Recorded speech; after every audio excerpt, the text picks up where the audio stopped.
3월 7일 수요일 저녁입니다.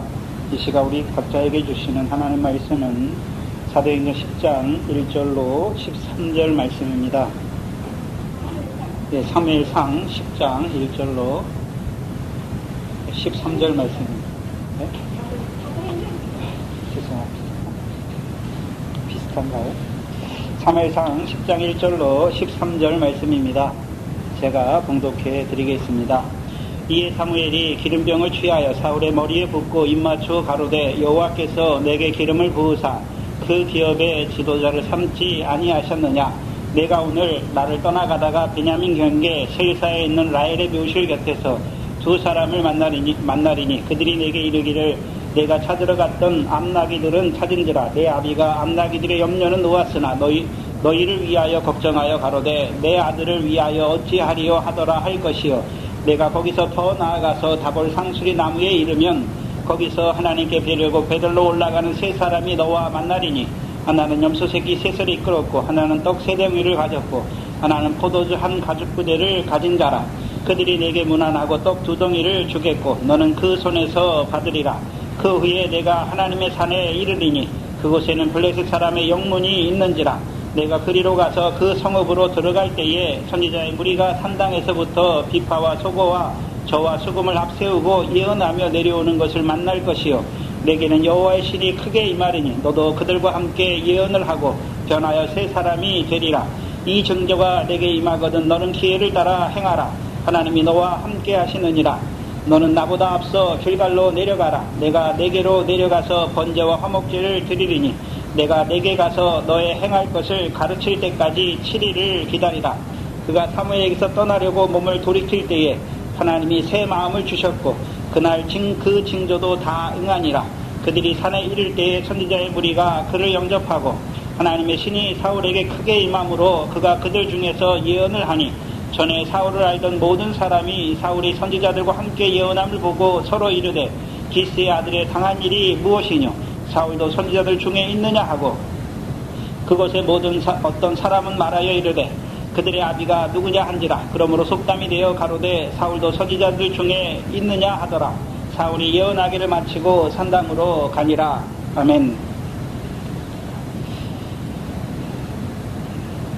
이스라엘 백성은 자기들의 왕이신 여호와를 버리고 열방과 같은 왕을 구하지요. 그러할지라도 여호와께서는 그 열방과 같은 왕을 세우시는 것이 아니라 자기 백성 이스라엘의 부르짖음을 들으시고 자기 백성 이스라엘을 블레셋 자손에서 구원하기 위하여 여호와께서 사울에게 기름을 부으사 그를 그 기업의 지도자로 삼으셨습니다. 그리고 그 기업의 지도자가 된 사울에게 주신 말씀이 있지요. 그렇죠? 사무엘상 9장 27절 하반절에 보시면 너는 이제 잠깐 섰으라. 내가 하나님의 말씀을 내게 들리리라 말씀하시죠. 그래서 사무엘을 통해서 사울에게 주시는 말씀이 무엇입니까? 10장 1절이지요. 여호와께서 내게 기름을 부으사 그 기업의 지도자를 삼으셨느니라 말씀하는 것이죠. 사울도 분명히 무엇을 받았습니까? 여호와의 말씀을 받은 것이죠. 그렇지요? 그럼 자기를 사무엘을 통해서 자기에게 기름 부으신 하나님의 뜻이 무엇입니까? 자기를 열방과 같은 왕으로 세우기 위해서 세운 것이 아니라요, 이스라엘 백성의 그 기업을 위해서 이스라엘의 지도자로 삼으신 것을 알게 하는 것입니다. 그래서 그들의 기업은 무엇입니까? 이스라엘 백성에게 주신 기업이 무엇입니까? 조상들에게 말씀하신 그 가나안 땅이죠. 그러면 사울은 무엇을 위해 지도자가 되었습니까? 그 가나안 땅, 하나님께서 이스라엘 백성에게 주신 그 가나안 땅을 위하여 지도자가 된 것이죠. 그럼 하나님께서 이스라엘 자손에게 가나안 땅을 주신 이유가 무엇입니까? 그 땅에서 여호와의 명령을 청종하여서, 그렇죠? 그 땅에서 옥토를 주신 하나님을 찬송하는, 그렇죠? 영원한 기업을 잇는 자로 살게 하신 땅으로 주신 것이죠. 그게 가나안 땅입니다. 그러면 이제 사울이 여호와의 말씀으로 자기를 지도자로 세웠으니까, 그렇죠? 그 말씀을 사울이 받았다면 이제 자기를 왜 그 기업의 지도자로 세운 줄 분명히 아는 자가 된 것이죠.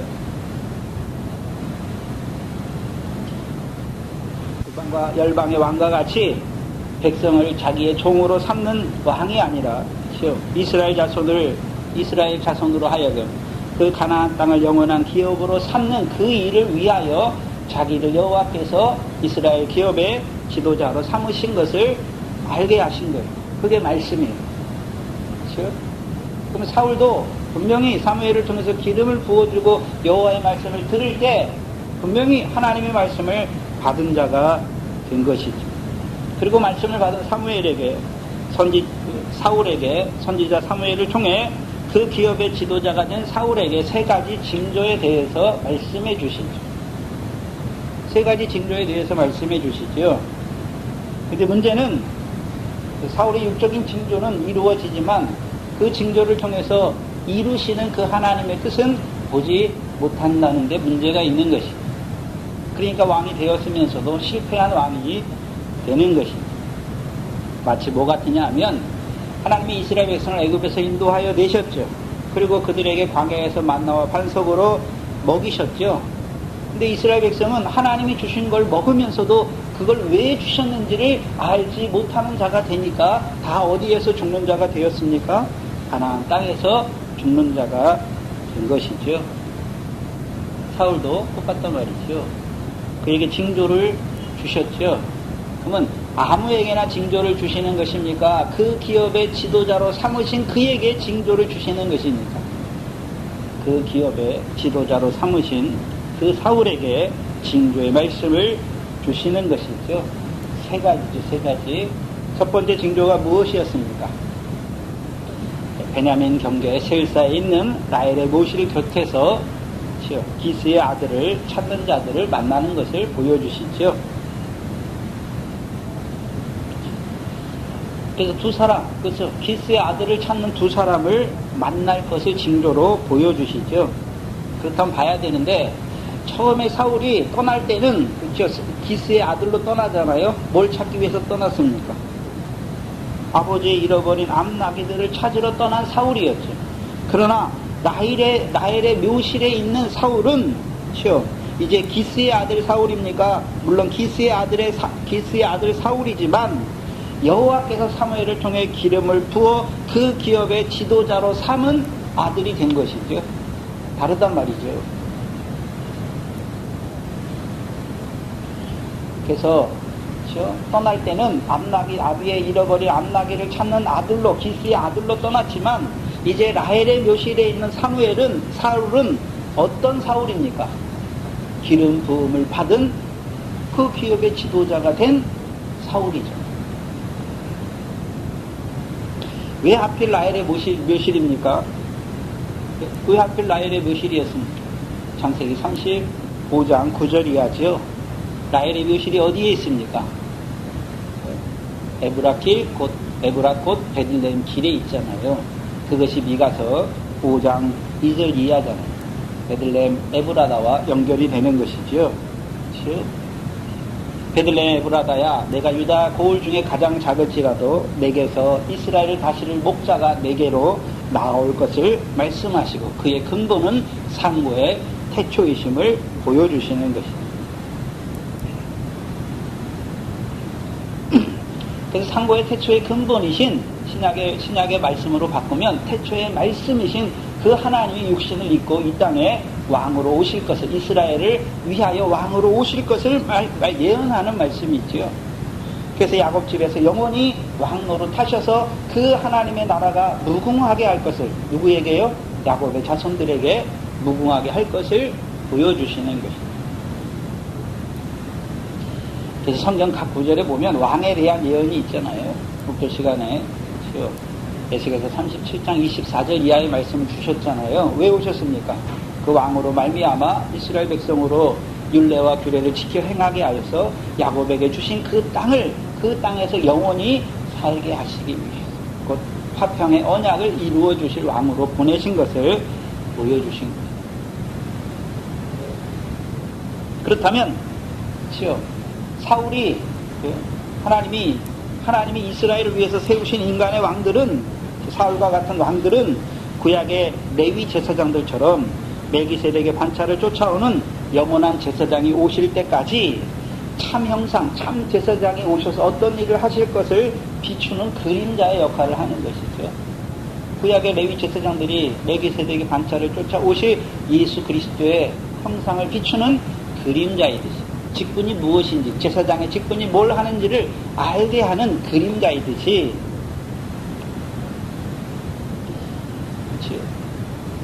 구약에 세우신, 이스라엘 백성에 위하여 세우신 왕들은 영원한 왕이 아니에요. 야곱집에 영원히 왕 노릇하실 왕이 오실 때까지 그 왕이 어떤 일을 하실 것인지를 보여주는, 그 참 왕을 보여주는, 비추는 그림자의 역할을 하는 것을 보여주시는 것입니다. 사울이나 다윗은, 그리고 다윗 이후에 그 다윗의 계열을 쫓는 그 왕들은, 그들은 근본이 상고의 태초의 근본이 아니죠. 레위 제사장들처럼 영원한 제사장이 아니에요. 왜요? 죽음을 인해서 영원한 제사장이 되지 못한 것처럼 이 인간의 왕들도 영원한 왕이 되지 못하는 것이죠. 예표예요, 예표. 하나님이 이스라엘에게 보내실 그 영원한 왕의 예표로 세우신 것입니다. 왜 세우신 것입니까? 상고의 태초의 근본이신 이스라엘 다스리는 목자가 오셔서 왕으로서 이스라엘 백성에게 무엇을 이루어질 자인 것을 예표로 보여주시는 것입니다. 그게 사울에게 주신 말씀이에요. 왕이 오시면 무엇을 위해 오시는 것입니까? 이스라엘 백성의 기업을 위하여 왕노릇 하실 것을 보여주시는 것입니다. 이 징조를 깨닫지 못하는 사울이고 깨닫는 다윗이 다르지요. 시편 132편이죠. 시편 132편입니다.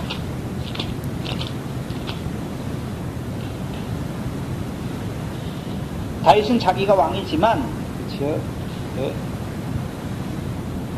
자기가 영원한 왕이 아닌 걸 알아요. 예표의 왕인 것을 알지요. 그래서 시편 132편 1절 이하에 보시면, 여호와여 다윗을 위하여 그의 모든 근심한 것을 기억하소서. 저가 여호와께 맹세하여 야곱의 전능자의 접는 자에게 서원하기를, 내가 실로 나의 거하는 장막에 들어가지 아니하며 내 침상에 오르지 아니하며 내 눈으로 잠들게 하지 아니하며 내 눈꺼풀로 졸게 아니하기를, 여호와의 처소 곧 야곱의 전능자의 성막을 발견하기까지 하리라 하였나이다. 우리가 그것이 어디에 있습니까? 에브라다에 있다 함을 들었잖아요. 그러면 다윗도 야곱의 전능자의 성막이 어디 있습니까? 에브라다에 있잖아요. 에브라다에. 그럼 에브라다에 있다는 말은 태초의 상고의 근본이신 그가 육신을 입고 야곱집의 왕노릇 할 자로 올 것을 보여주시죠. 그래서 미가서 4장 1절 이하에 말이래. 그때가 언제입니까? 마지막 시대에 말이래 여호와의 전의 산이 산들의 꼭대기에 설 것을 보여주시죠. 그 여호와의 전의 산은 그냥 보이는 성전입니까? 다윗의 자손으로 왕으로 오신 그가 죽으시고 부활하심으로 자기 육체로 이루신 성전을 말씀하시는 것입니다. 그것을 말씀하시는 거예요. 다윗은 자기가 왕이 됐지만 뭘 찾고 있습니까? 상고의 태초의 근본이신 그가 이 땅에 오실 것을 바라보는 자, 그걸 바라보는 자라.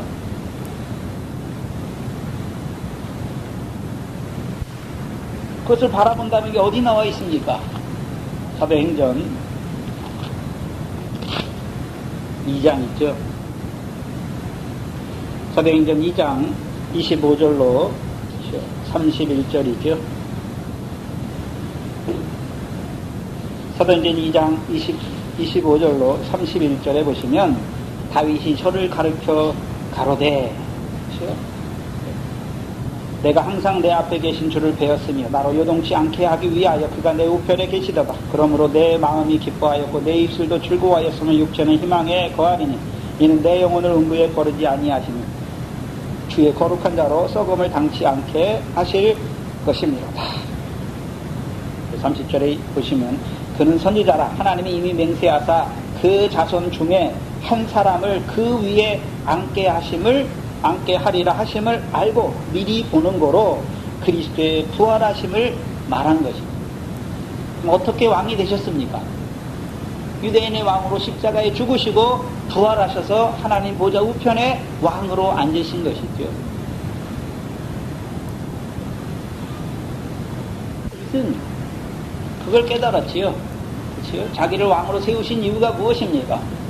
하나님께서 베들레헴 에브라다에서 나게 하실 상고의 태초의 근본이신 이스라엘의 목자로 보내실 자를 바라보고 있는 것이. 뭘 바라봤습니까? 왕으로 오셔서 죽으시고 부활하실 그리스도를 바라보는 자가 된 것이죠. 근데 사울은 그 징조가 육신적으로는 자기에게 임했지만 그 징조의 신령한 뜻을 깨닫지 못하니까 겸손할 때 왕이 되었지만 왕이 된 후에는요 오히려 열방과 같은 왕이 되는 거예요. 여호와의 말씀을 저버리는 자가 되는 것입니다. 그렇다면 하나님께서 궁극적으로 이스라엘 집에 세우시는 목자, 왕, 어떤 왕입니까? 이스라엘 백성으로 하여금 그 기업, 신약으로 말하면 하나님 나라를 유업으로 있게 해 주시는 왕을 보내신다는 것입니다. 그래서 그 왕이, 그 왕으로 말미암아 우리가 어떻게 유업을 있게 되는 것입니까?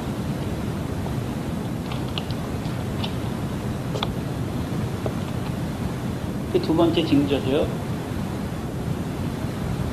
다볼살 상수리 나무에서 하나님께 뵈려고 베델레 올라가는 세 사람을 만나서 떡 두 덩어리를 받는 것을 징조로 보여주시지요. 그래서 다볼 상수리 나무의 신령한 뜻을 지난 시간에 사사기 4장을 통해서 말씀을 드려주셨지요.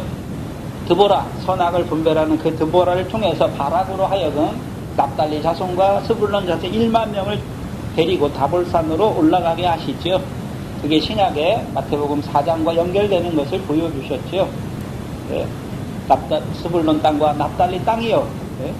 해변의 요단강 저편 해변, 이방의 갈릴리요. 흑암에 앉은 자들에게 빛이 비쳤고 사망의 땅과 그늘에 앉은 자들에게 큰 빛이 비춘 것을 보여주시죠. 그럼 그 빛을, 복음의 빛을 통해서 그들을 제자로 세워주시고 이제 그들을 산에 올라가서 부르셔서요 하늘의 상을 바라보는 자들로 세우시죠. 그 나라와 의를 구하는 자들로 세우시는 것입니다. 그럼 한마디로 다볼상수리 나무는 이제 복음으로 말미암아 그 나라와 의를 구하는, 그래서 선악을 분별하잖아요. 이제 가나안 땅에서의 선악은 무엇입니까?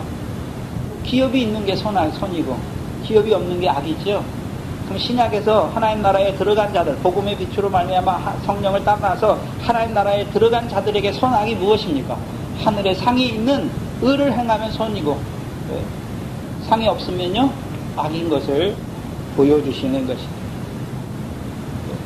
그 상수리 나무는 어떤 의미가 있었습니까?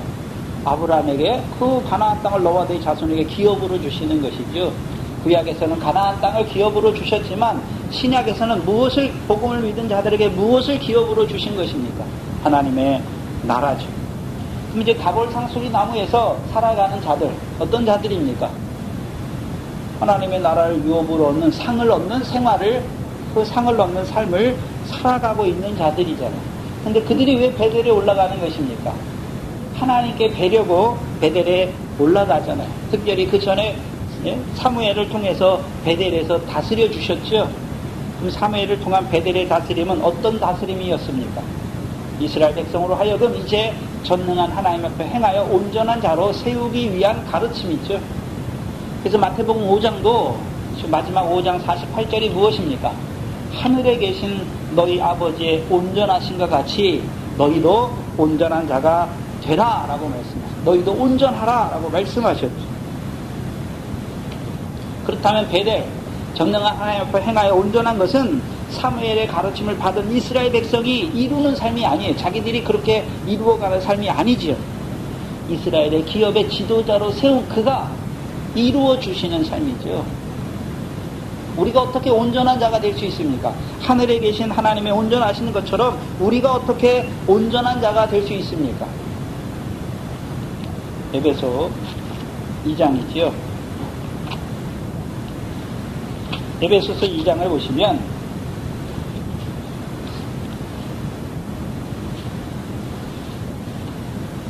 에베소서 2장 10절입니다.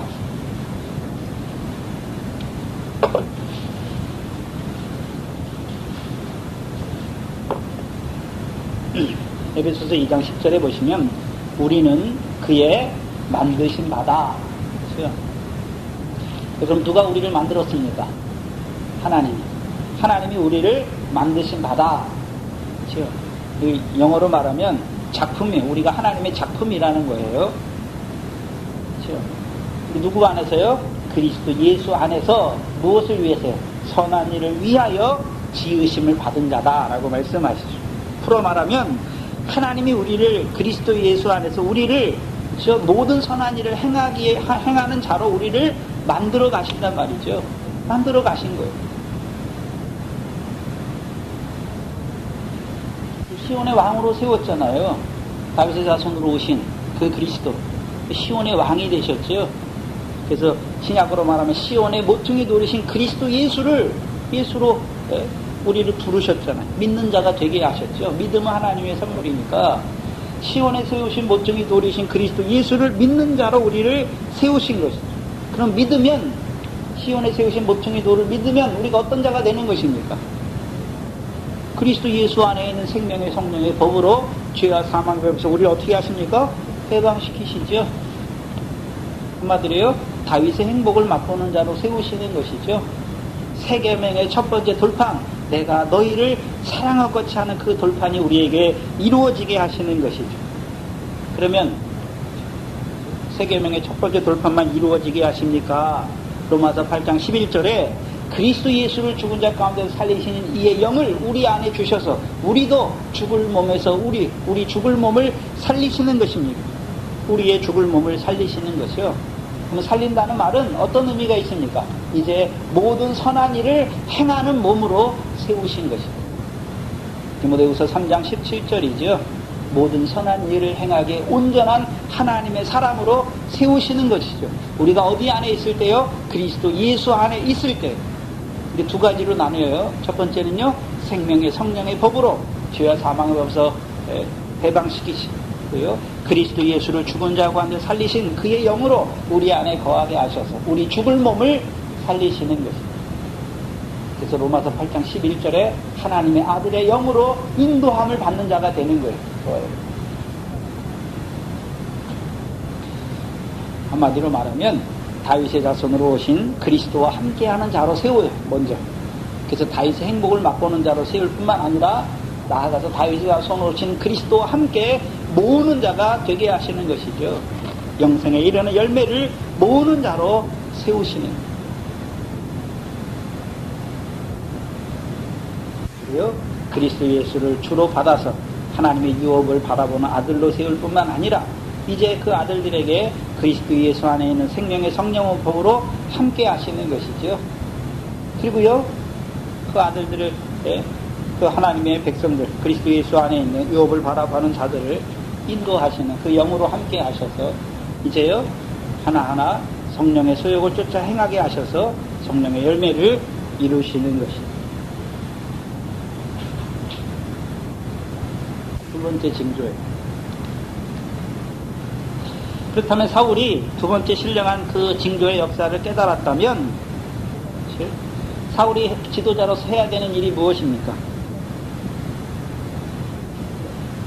그럼 첫 번째는 뭐냐 하면 이스라엘 백성 그 베냐민 경계 셀사에서 만나잖아요. 그들을 어떤 자로 세우는 것입니까?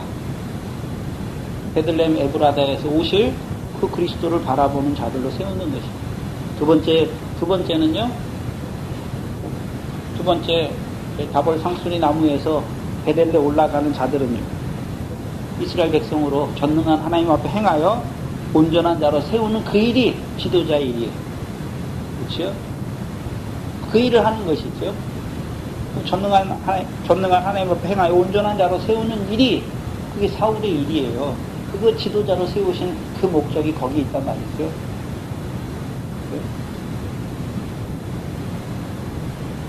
그렇다면 두 번째 징조를 통해서 이스라엘을 온전한 자로 세우는 일이 어떻게 이루어집니까? 다윗을 통해서 잘 보여주시죠.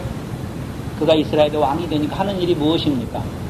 예루살렘을 시온이 되게 하죠. 예루살렘을 시온이 되게 하는 의미가 무엇이었습니까?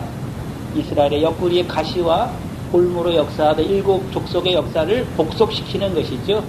그리고 두 번째는요, 그 시온의 여호와의 법궤를 안치해서 이제부터는요, 시온에서 나오는 여호와 율법으로 이스라엘 백성에게 가르쳐 주시는 것이죠. 그래서 그들로 하여금 그 시온의 복을 누리는 자가 되게 하는 것이죠. 그게 온전히 세우는 일이에요. 한마디로 시온의 백성으로 살아가게 하는 것이죠. 그래서 시온의 복을 누리는 자, 곧 영생에 이르는 열매를 맺는 자들로 세우시는 것이죠. 첫 번째 징조가 뭐냐 하면 오늘 본문 5절이지요. 세 번째 징조가 무엇입니까? 5절에 그 후에 내가 하나님의 산에 이르르니 그곳에는 블레셋 사람의 영문이 있느니라. 영문이라는 초소, 오늘날로 말하면 블레셋 사람의 초소가 있는 거예요. 수비대. 블레셋 사람의 수비대가 있다는 말이죠. 내가 그리로 가서 그 성읍으로 들어갈 때에 선지자의 무리가 산당에서부터 비파와 소고와 저와 수금을 앞세우고 예언하며 내려오는 것을 만날 것이다 라고 말씀합니다. 어디로 갈게요? 그러면 이제 사울이 어디로 가야 됩니까? 하나님의 산으로 가야 하지요. 근데 그 하나님의 산에는 누가 있습니까? 블레셋 사람의 수비대가 있는 거죠. 초소가 있는 것이죠. 여기 영문이라고 하는 것은 군대의 진영을 말할 때 영자고 문은 그 문이잖아요. 그래서 초소를 말하는 거예요. 블레셋 사람의 수비대를 말하는 것이죠. 근데 우리가 생각해야 되는 게 있어요. 지금 사무엘이 살아있잖아요. 사무엘이 살아있다는 의미는 사무엘상 7장 13절 하반절이죠. 사무엘상 7장 13절 하반절이잖아요. 여호와의 손이 사무엘이 사는 날 동안 블레셋 사람을 막으신 것이죠. 보셨죠? 막으셨는데 여기 오늘 본문 보니까 하나님의 산에 누가 있습니까? 블레셋 사람의 수비대가 있잖아요. 이건 차이가 있어요. 무슨 차이를 구별해야 되냐면 지금 이 하나님의 산은 블레셋 사람이 살아가는 산입니까? 블레셋 사람들의 지배는 받지 않잖아요. 아직. 그렇죠. 지금 군대만 거기 있잖아요. 그렇죠. 자, 군대를 대한민국을 한번 생각해 보면 군대를 하나님이 그렇죠. 서울 시내에다 막 군대를 두나요? 휴전선에 저기 있는 맨 앞에다 두나요? 저기 있는 맨 앞에다 두잖아요. 근데 그곳이 어디입니까? 하나님의 산에 있다는 것이죠. 지금 그렇잖아요.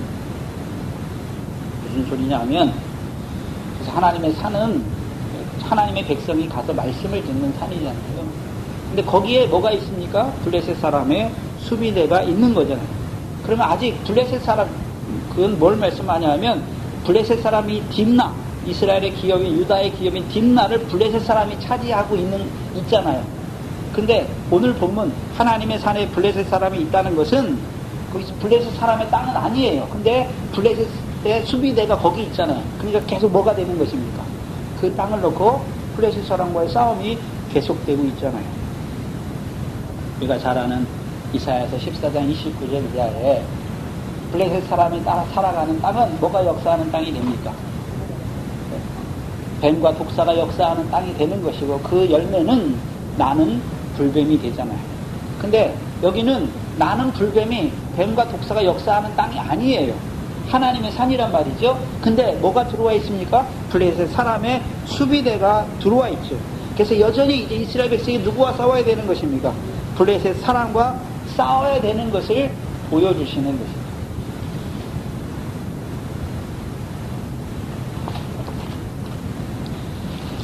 그래서 여호와의 산은 말일에 여호와의 전의 산이잖아요. 미가서 4장 1절에 9절에 보면 말일에 여호와의 전의 산이 산들의 꼭대기에 서고 백성이 이방인들도 거기 올라가잖아요. 거기 올라가면서 뭐라고 말합니까? 오라 우리가 여호와의 전의 산에 올라가자. 그러면 여호와께서 거기서 우리를 가르치시잖아요. 그러면 여호와의 산은, 하나님의 산은 하나님의 백성에게 말씀을 주시는 산이잖아요. 특별히 누구를 통해서 말씀을 주셨습니까? 이들은 사무엘을 통해서 말씀을 주셨잖아요. 어떤 말씀이었습니까? 베델에서 가르쳐 주시고, 길갈에서 다스려 주시고, 라마에서, 미스바에서, 라마에서 다스려 주시는 말씀이잖아요. 곧 전능한 하나님 앞에 행하여 온전한 자로 세우시는 그 말씀을 받았음에도 불구하고 여전히 그 속에 블레셋의 요소가 있는 것을 보여주시는 거예요. 무슨 소리냐면, 저와 여러분에게 하나님 성령의 말씀, 곧 하나님의 검을 받았잖아요. 근데 우리 속에 뭐가 아직도 있습니까? 블레셋의 요소가 있단 말이죠. 그걸 온전히 몰아내지 못했다는 것이죠. 영생의 말씀을 받았어요. 근데 우리 안에 뭐가 있습니까? 아직 불법의, 블레셋의 요소, 교만의 요소, 불법이 남아있는 것을 보여주시는 것입니다. 그래서 이스라엘 백성에게 그 블레셋 요소가 나타나잖아요. 어떻게 나타났습니까? 열방과 같은 왕을 구하는 자들이 되는 것입니다. 사무엘의 다스리는 받으면서도 뭘 구합니까? 열방과 같은 왕을 구하는 자들이 된 것이죠.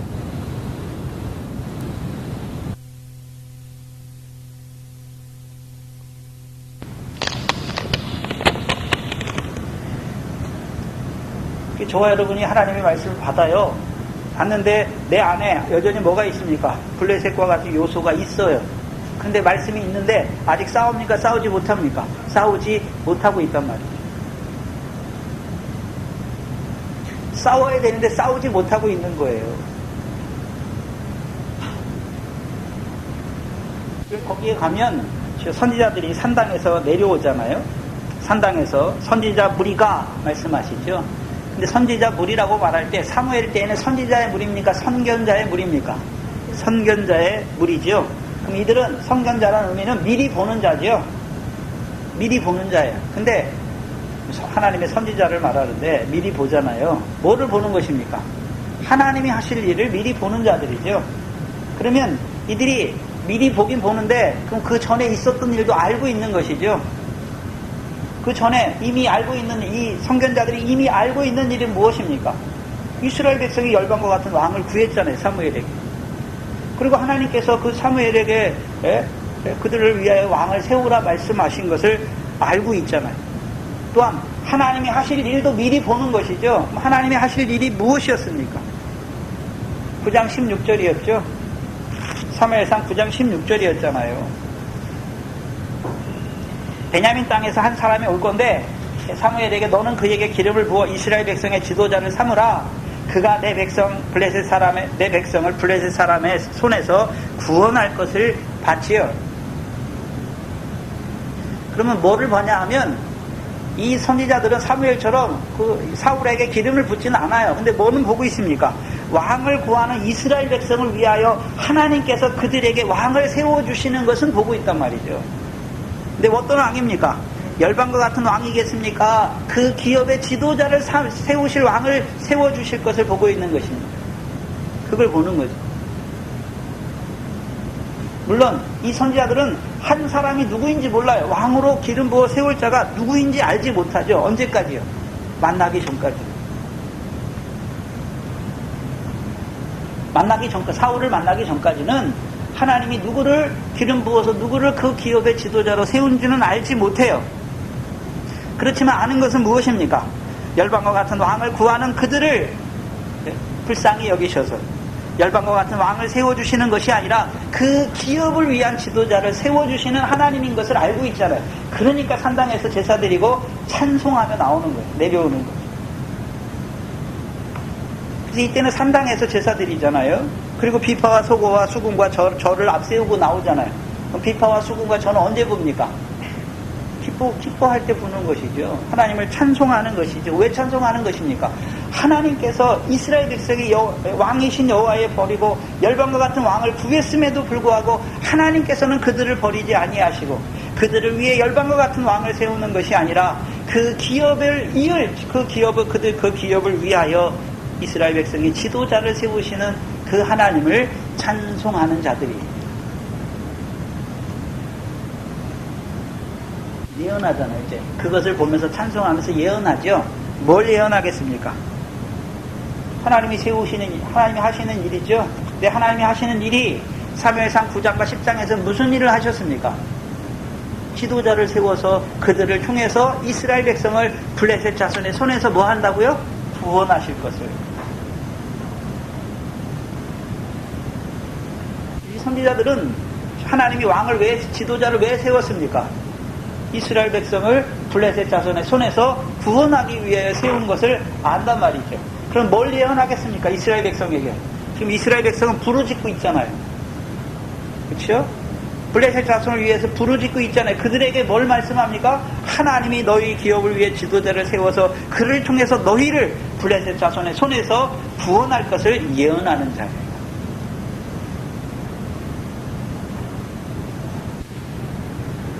그리고 6절을 보여주시죠. 사무엘상 10장 6절이죠.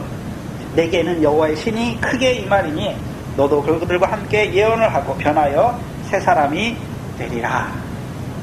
생각해야 되는 것은, 자, 예언하며 오는 선지자들의 무리에게 여호와께서 다 큰 신을, 여호와의 신을 크게 부어주시는 것입니까? 사울에게만 부어주시는 것입니까? 사울에게만 부어주세요. 부어주시는 이유가 무엇입니까? 첫 번째요, 너도 그들과 같이 예언하게 하고, 예언하게만 하십니까? 두 번째요, 새 사람이 되게 하십니까? 새 사람이 되게 하십니다.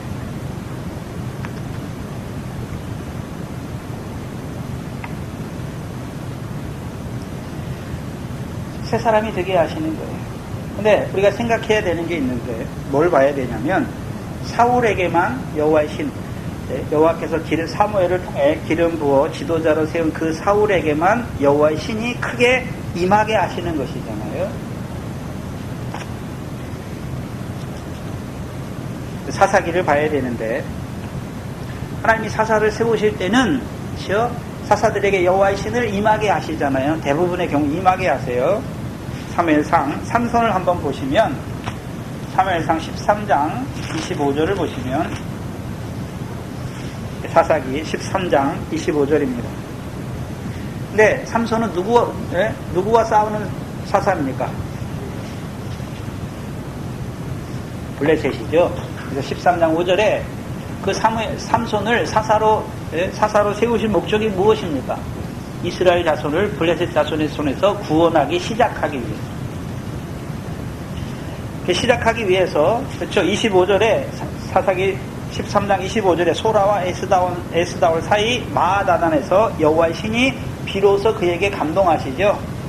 그래서 사무엘상을 이 사사기를 다 보면 여호와의 신이 감동하는 거예요. 여호와의 신이 임하거나 감동하는 거예요.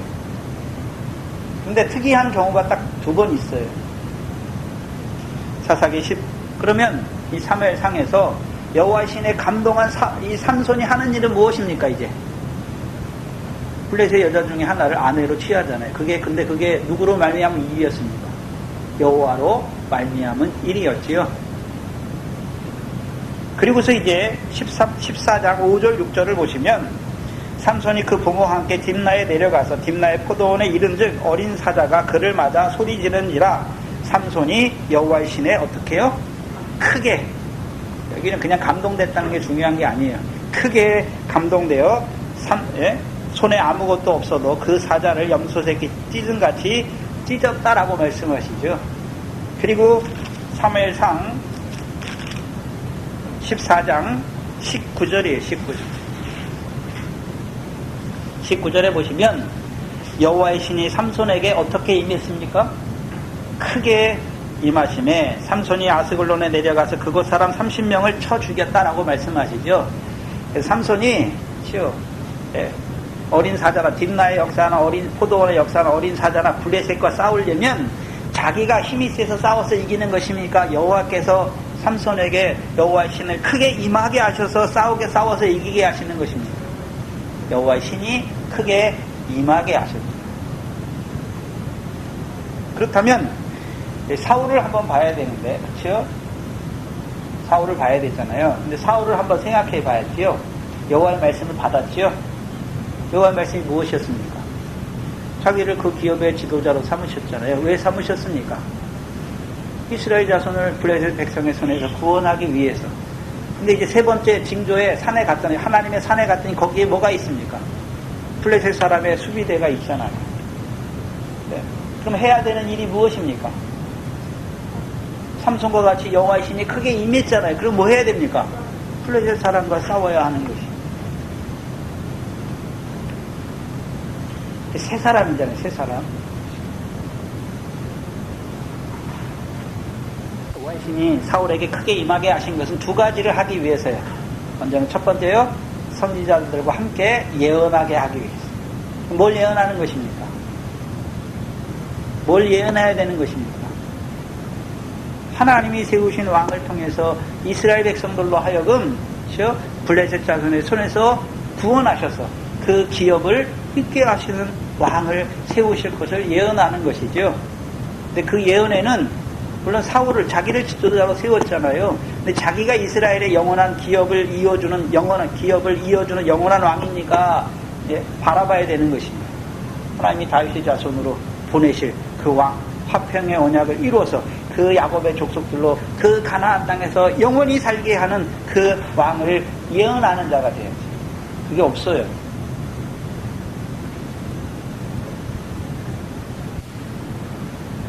그렇다면 이제 여호와의 신이 임해서 두 가지잖아요. 예언하게 하시고 또 한 가지는요, 새 사람이 되게 하시죠. 새 사람, 어떤 새 사람입니까? 이스라엘 백성의 기업을 이어주는 새 사람이 되어야 되는 것입니다. 이스라엘 백성은 지금 어떤 위치에 있습니까? 하나님의 산에 있지만 블레셋 수비대가 있잖아요. 그럼 어떻게 해야 되는 것입니까? 블레셋 사람과 싸워서 이겨야 되는 것이죠. 블레셋 사람의 손에서 구원해야 되는 것이죠. 그래서 그 하나님의 산에 있는 블레셋 수비대를 내어 쫓아야 되는 것이죠. 멸해야 하는 것이죠.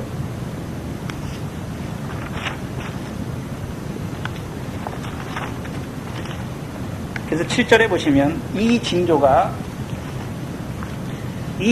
내게 임하거든. 그래서 실제로 징조가 임했죠. 사무엘상 10장 9절에 그가 사무엘에게서 떠나려고 몸을 돌이킬 때에 하나님이 새 마음을 주셨고, 그날 그 징조도 다 응했지요. 응하니까 10절에 보시면 그들이 산에 이를 때에 선지자의 무리가 그를 영접하고 하나님의 신이 사울에게 크게 임함으로 그가 그들 중에서 예언하죠. 예언한 거는 이루어졌죠.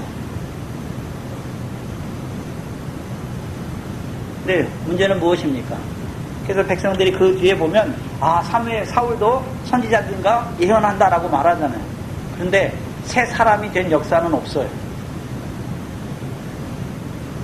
분명히 변화의 새 사람이 되게 하신다고 말씀했잖아요. 그래서 마지막 10장 13절 보면 사울이 예언하기를 마치고 어디로 갔습니까? 산당으로 가니라 말씀하죠. 그러면 이제 7절을 다시 봐야 되는데, 그렇죠? 이 징조가 내게 임하거든. 그렇죠? 너는 예언하라 말합니까? 너는 기회를 따라 행하라 말합니까? 기회를 따라 행하라. 그리고요, 하나님이 너와 함께 하시느니라 말씀하죠.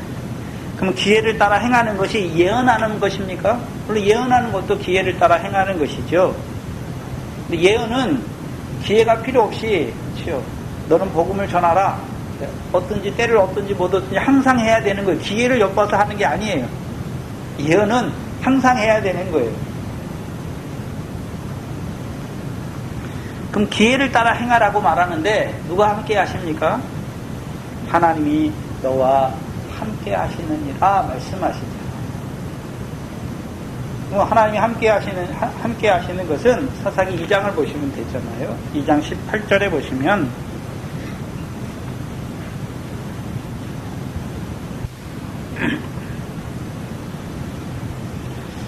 사사기 2장 우리가 계속해서 봤던, 그렇죠?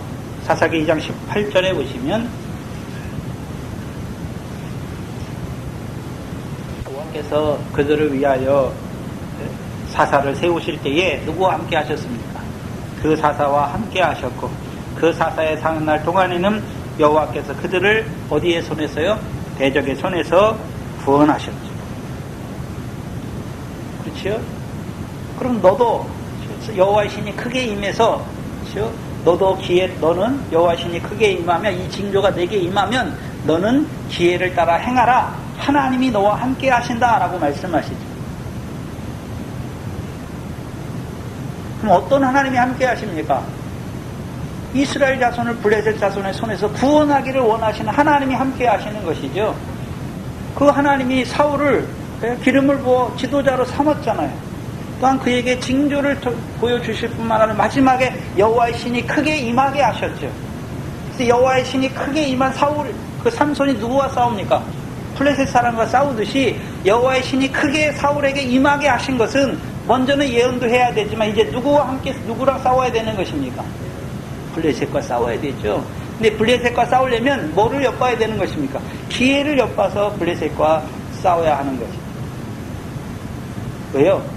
자기가 싸우는 것입니까? 여호와께서 함께 하시는 것입니다. 여호와께서 함께 하시잖아요.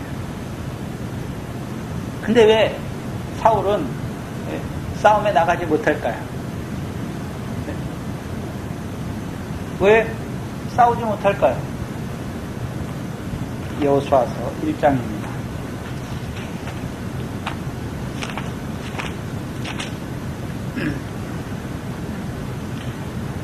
여호수아서 1장을 보시면 여호와의 종 모세가 죽은 후에 여호와께서 모세의 시종 눈의 아들 여호수아에게 일러 가라사대, 이르시기 전에 신명기 마지막 장을 봐야 돼요. 34장 9절을 한번 봐야 돼요. 9절에 보시면 모세가 눈의 아들 여호수아에게 안수하였으므로 그에게 뭐가 충만하게 하셨습니까? 지혜의 신이 충만하게 하셨죠. 이상한 것은 왜 여호수아에게는 지혜의 신이 충만하게 하셨나요? 그럼 이제 여호수아가 지혜가 충만한 자가 됐죠. 무슨 지혜입니까? 이스라엘 백성에게 가나안 땅을 왜 주시는지를 아는 것이죠. 가나안 전쟁에 어떤 의미가 있는지를 알아야 되는 것이잖아요. 그리고 이제 여호수아 1장에 보시면 2절 이하에 내 종 모세가 죽었으니 이제 너는 이 모든 백성으로 더불어 일어나 이 요단을 건너 내가 그들 곧 이스라엘 자손에게 주는 땅으로 가라 말씀하시죠. 모세는 요단 동편까지잖아요. 그렇죠? 지혜의 신이, 그래서 모세의 사역은 뭐냐 하면 물세례 주는 거예요. 그 다음에 광야에서 만나와 반석으로 먹이는 거예요. 광야에 외치는 자의 소리예요. 그렇죠? 근데 지혜의 신은 누구에게만 주십니까? 여호수아잖아요. 그래서 고린도전서에 보면 누가 하나님의 지혜이십니까? 그리스도가 하나님의 지혜예요. 그럼 그리스도께서 하시는 일이 뭡니까? 성령 세례 주시잖아요. 그러니까 어디로 가게 되는 것이에요? 하나님 나라에 들어가게 되는 거예요. 그게 여호수아를 통해서 보여주시는 지혜의 신이에요.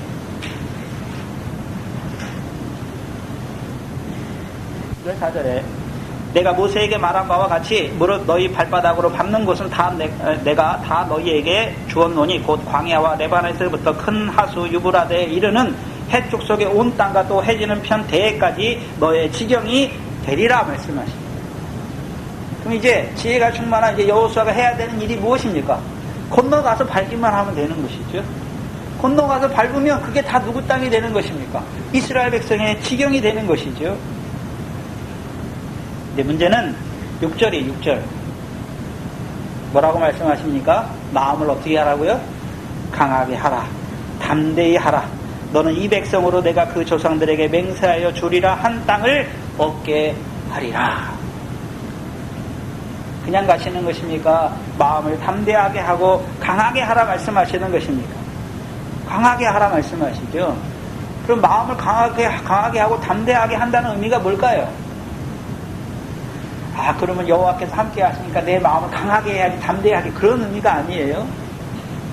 7절 이하에 보시면 오직 너는 마음을 강하게 하고 극히 담대히 하여 나의 종 모세가 내게 명한 율법을 다 지켜 행하고 좌로나 우로나 치우치지 말라. 그리하면 어디로 가든지 형통하리. 강하게 하고 담대하게 하는 한다는 의미가 뭘까요? 여호와의 말씀을 믿는 거예요. 내 종 나의 종 모세를 통해서 명한 율법을 어떻게 하는 것입니까? 행하는 것입니까? 지키는 것입니까? 지켜 행하는 거예요. 좌로나 우로나 치우치지 않는 것이죠.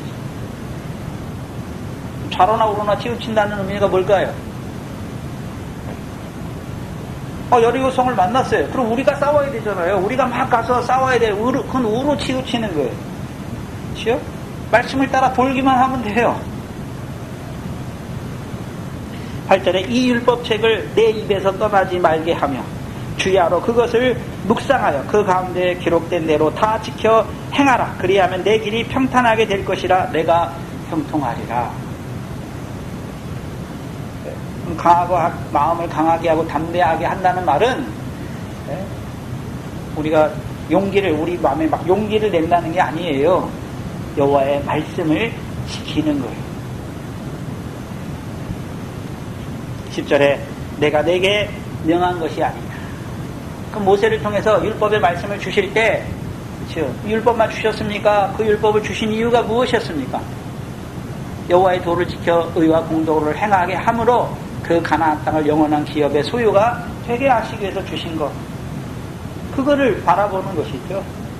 이스라엘 백성을 왜 애굽에서 인도해서 율법의 언약을 받은 백성으로 세웠습니까?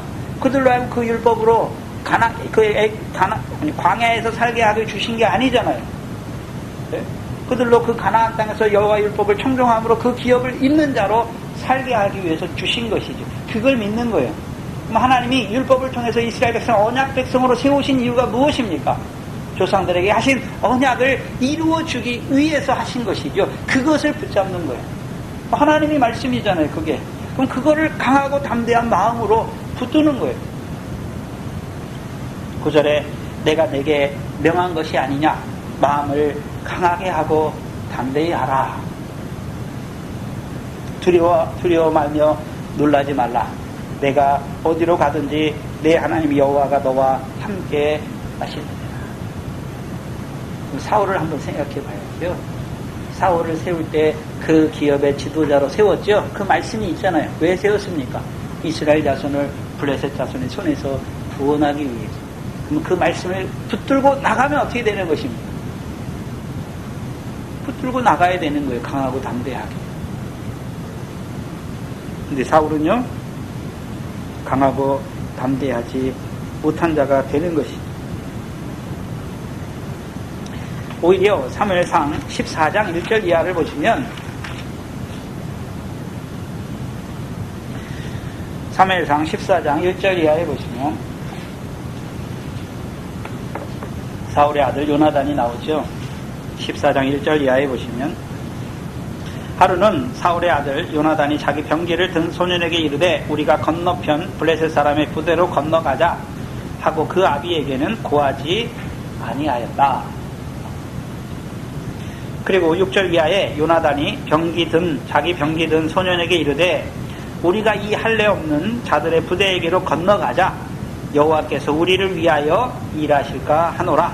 여호와의 구원은 사람의 많고 적음에 달리지 아니하였느니라. 요나단도 알고 있지요. 요나단도 분명히 뭘 보고 있습니까? 사람이 여호와의 구원은 사람이 많고 적음에 있는 게 아니잖아요. 그러니까 지금 요나단이 기회를 틈타서 싸우는 거예요. 블레셋 사람과. 근데 사울을 한번 보면 사무엘상 14장 52절이죠. 사무엘상 14장 52절을 보시면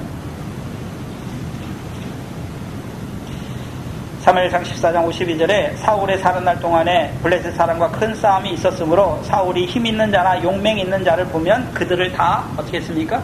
불러 모으죠. 불러 모으잖아요. 그럼 왜 강하고 담대하지 못합니까? 사람이 많아야 블레셋 사람과 싸워서 이기는 줄 아는 거예요. 많아야 블레셋 사람과 싸워서 이기는 것입니까? 아니에요. 사람이 많고 적음을 의지하는 자가 돼요. 그렇죠? 사람의 힘을 의지하는 자가 된단 말이죠. 여호와를 의지하지 못하는 것이죠. 분명히 말씀을 줬잖아요. 네가 기업의 지도자로 세웠다. 어디에서 구원하시기 위해서? 블레셋 사람의 손에서 이스라엘을 구원하기 위해서 너를 기업의 지도자로 삼은 것이 아니냐. 그리고 징조를 통해서 세 가지 징조를 보여주실 뿐만 아니라 확신을 주셨잖아요. 그리고 여호와의 신에 크게 감동하게 하셨잖아요. 그럼 이제 강하고 담대한 자가 돼서 블레셋과 싸우러 가면 되는 거예요. 근데 왜 가지 못하는 것입니까? 나는 혼자고 블레셋 사람은 사람이 많거든요. 사람이 많아요. 또 성도들이 다 교인들이 어디로 가기 원합니까?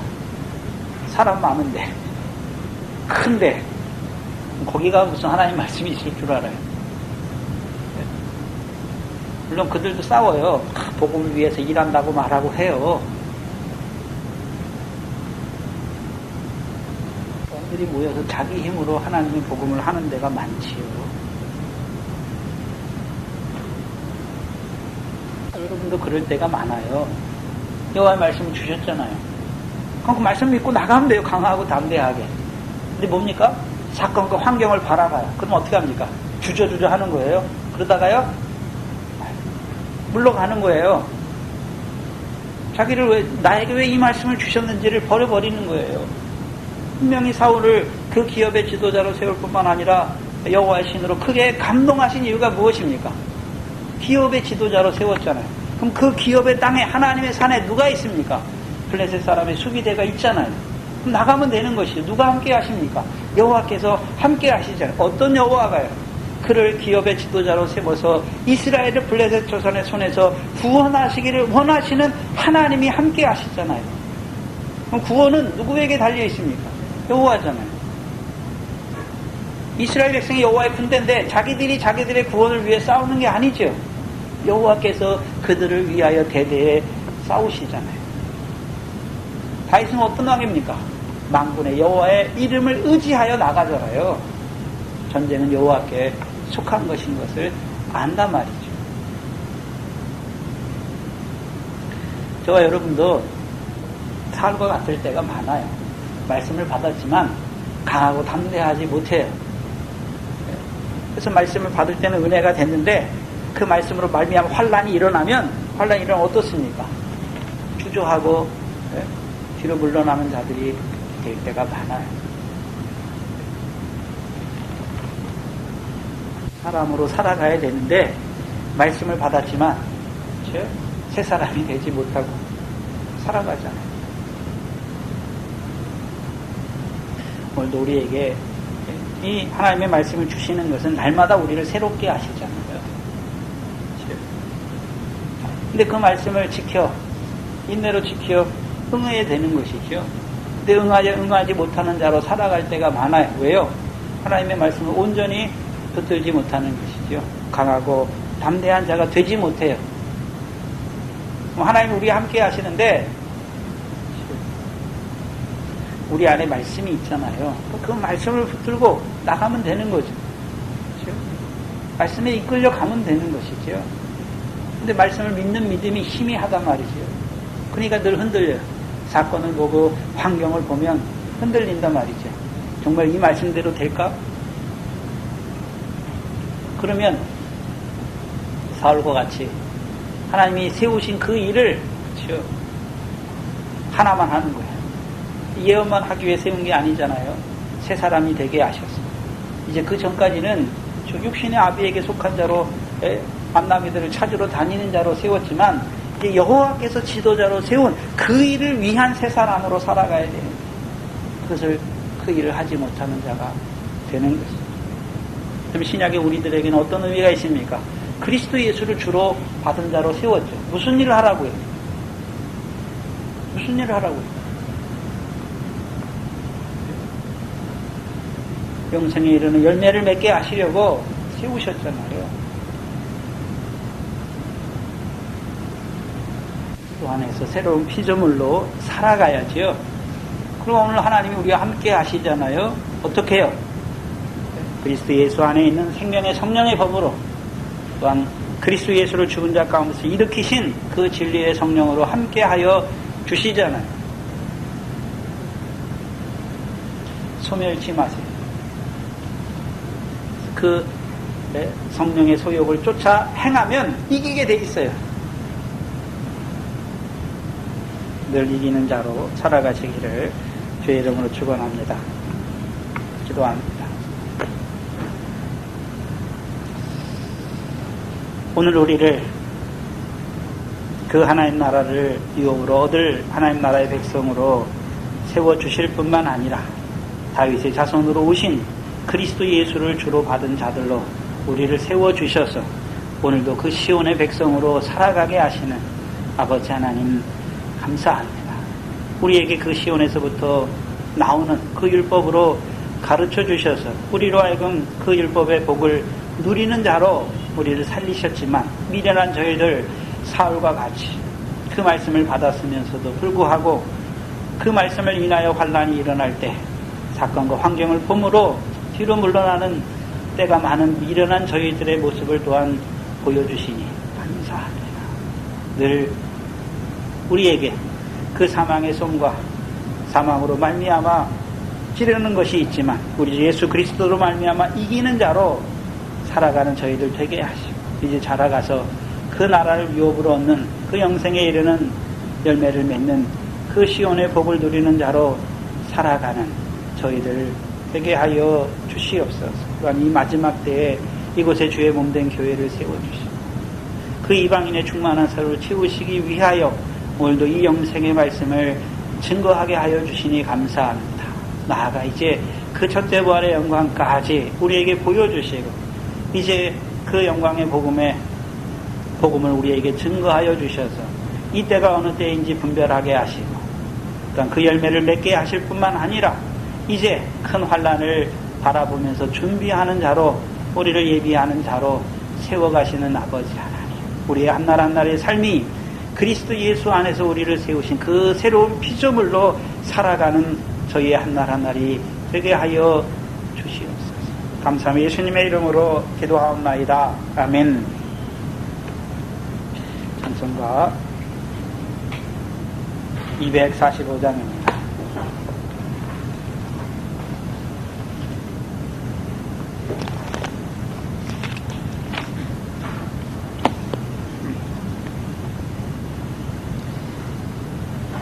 구약에는 시온의 백성이고 시온 성과 같은 교회지요.